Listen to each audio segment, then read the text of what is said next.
দমকল পঞ্চায়েত সমিতির পর এবার ধুলাউড়ি গ্রাম পঞ্চায়েত, আর এই ধুলাউড়ি গ্রাম পঞ্চায়েতে অনস্থা আনলো বাম কংগ্রেস জোট, এমনটাই কিন্তু জানা যাচ্ছে।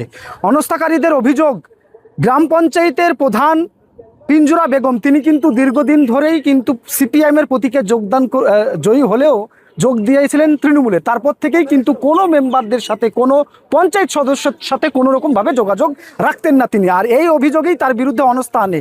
সেই অনস্থা কিন্তু মহামান্য আদালতের দ্বারস্থ হয় এবং আদালত থেকে জানানো হয় তার বিরুদ্ধে যে অনস্থা এসেছে সেটা কিন্তু সম্পূর্ণ করতে হবে, এবং পুলিশ প্রশাসনের টহলদারি এবং নিরাপত্তার মধ্য দিয়ে কিন্তু আজ মঙ্গলবার তার বিরুদ্ধে অনস্থা প্রস্তাব ঘোষণা হলো। আর সেখানে কিন্তু শূন্যতেই 27 ভোটে কিন্তু জয়যুক্ত হয়েছেন, অর্থাৎ প্রধানের পক্ষে কোনো ভোট পড়েনি, অথচ প্রধানের বিপক্ষে 27টি ভোট পড়েছে, তাতে সম্পূর্ণ হয়েছে অনস্থা। এবং এই পর্যন্ত কিন্তু দেখা যাচ্ছে যে এমতো অবস্থায় প্রধান কিন্তু বহাল থাকলো না, অপসারণ হলো প্রধানের, এবং এই প্রধান আগামী দিনে কে হচ্ছে সেটাই এখন দেখার। ডোমকল থেকে রাকিবুল ইসলাম, কলকাতা টিভি।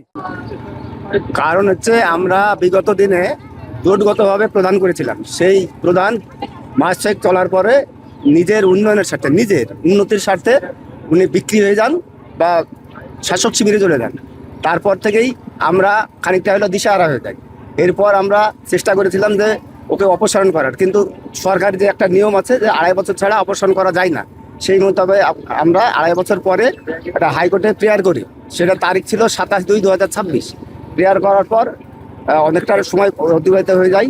তারপরে আমরা মোটামুটি 7/5/2026 মহামান্য হাইকোর্ট থেকে একটা অর্ডার পাই অনাস্থার জন্য। সেই অনাস্থার ডেটটা ছিল আজকে 19/5/2026।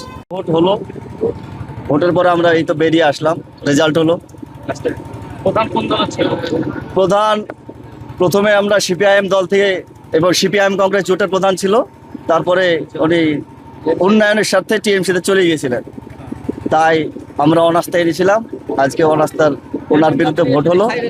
আপনারা কোন দল থেকে অনাস্থা এনেছিলেন? আমরা জোটের পক্ষ থেকে এনেছিলাম। হ্যাঁ বলো। সিপিআইএম কংগ্রেসের পক্ষ থেকে অনাস্থা আনা হয়েছিল। আজকে ভোটে কি হয়েছে?